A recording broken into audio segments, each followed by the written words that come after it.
পক্ষ থেকে আমার পক্ষ থেকে ভালোবাসা আমি অভিনন্দন জানাই। প্রিয় ভাই বোনেরা, আমরা আবার সবাই মনে করছি যখন সারা দেশ, বিশেষ করে বাংলাদেশের গণতন্ত্রকারী মানুষ তারা আজকে তাদের ন্যূনতম অধিকার থেকে বঞ্চিত হয়েছে। আর আমাদের সবাই মনে করছি যখন গোটা দেশটা, এটা মনে হয় যারা একটা নাগরিক খবরে পড়ে তার সমস্ত কিছু এমন একটা সময় আজকে আমরা সমাবেশ প্রশ্ন করছি, কিছুক্ষণ পরে আমাদের সকলের চোখের পরে আমাদের গণতন্ত্র আবশ্যক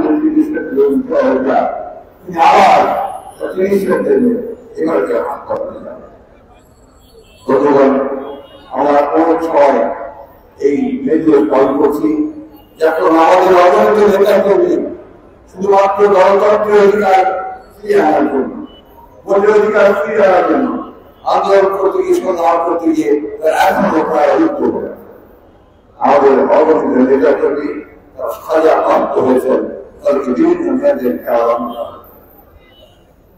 আমাদের দুঃখ হয়, কষ্ট হয় যখন আমরা দেখি জাতীয় সভানেত্রী তিনি তার বক্তব্যের মধ্য দিয়ে বলেন কি এমন ঘটল যে বাংলাদেশে অতি বাম অতি ডান একসাথে তারা আজকে আমাদের উদ্ধার করতে সমস্যাটা ওই জায়গাতে যে আপনারা সেটা বুঝতে পারেন না কি ঘটেছে অথবা বুঝেও না বলেও ভান করেন। আজকে শুধু অতি বাম অতি ডান নয়, আজকে সমগ্র বাংলাদেশের কিন্তু সমস্ত বৌদ্ধবন্দী শুধু নয়, সব মানুষ যে কোনো পঞ্চায়েত হোক তারা মনে করছে যে এই সরকারের আমলে তাদের ন্যূনতম অধিকার সেই অধিকারটুকু কেড়ে নেওয়া। বন্ধুগণ, উনি আরেকটা কথা বলেছেন, বলছেন যে আমাদের অপরাধ আমরা গণতন্ত্র ধ্বংস করছি, সমস্ত প্রতিষ্ঠানগুলো গণতান্ত্রিক প্রতিষ্ঠানগুলোকে আপনার ধ্বংস করে দিয়েছেন। আপনার জনগণের ন্যূনতম অধিকার যে 5 বছর পর পর সরকার প্রতিনিধি নির্বাচিত করবে, পার্লামেন্ট করবে, সেই অধিকারটুকু তারা পাঠিয়ে দিয়েছে।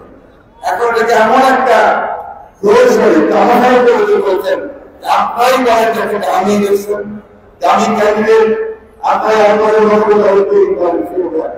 এই দেশে এই দেশ আমি বক্তব্য জীবন করবো, আমরা একটু আমি শুধু আপনাদেরকে একটু বলতে চাই ভাই, অনেক জায়গা আমরা স্বীকার করেছি আমাদের অনেক ভাই খুন হয়ে গেছে, খুন হয়েছে, মিথ্যা মামলার জল করতে হয়েছে।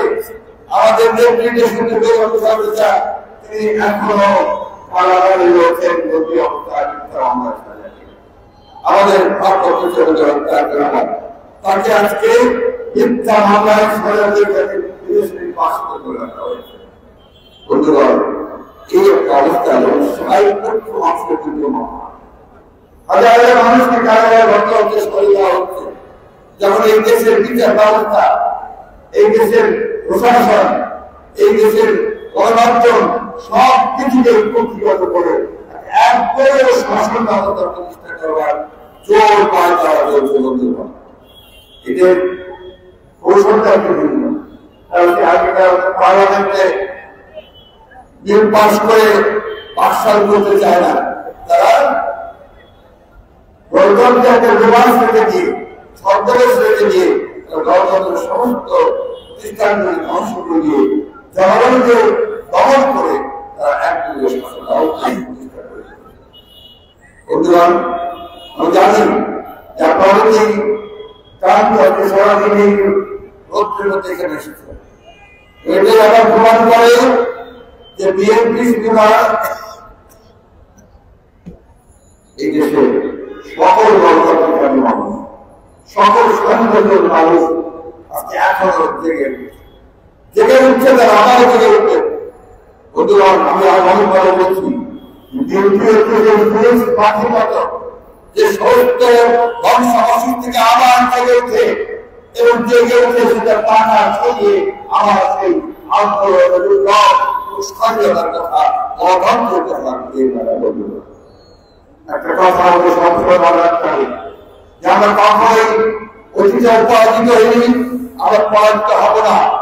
আমরা আমাদের লক্ষ্য বাংলাদেশে আমরা গণতন্ত্র প্রতিষ্ঠা করবো। অনেকে বলে যে বিএনপি সংগ্রাম, বিএনপি সংগ্রাম নয়, এটা এই দেশের মানুষের অস্তিত্বের সংগ্রাম। তার অধিকার সংগ্রাম, সেই অধিকার ফিরিয়ে আনার বন্ধুগণ আমরা অনেক ত্যাগ স্বীকার করেছি, আমাদেরকে আরো ত্যাগ স্বীকার করতে। তাই আজকে এই মে দিবসে আমরা আবার জানাতে চাই বাংলাদেশের সকল মানুষের কাছে, সকল রাজনৈতিক দল প্রতিষ্ঠান সমস্ত সংগঠনগুলোর কাছে আজকে আপনাদের বিশেষ করে দরিদ্র মানুষের আপনারা লক্ষ্য করলে আপনাদের সকলেই নিয়ন্ত্রণ বাইরে চলে গেছে। আপনাদের সন্তানেরা ভালো দুধ পায় না, তারা ভালো খেতে পায় না, তারা একটা মাথার উপর ছাদ পায় না। বন্ধুগণ, আজকে সম্পর্ক আছে, এখনো শ্রমিকেরা তাদের ন্যায্য মজুরি পাচ্ছে না। এখন এই কাঠফাটের উপরে তা কাজ করছে মজুরি পাচ্ছে। তাই বন্ধুগণ,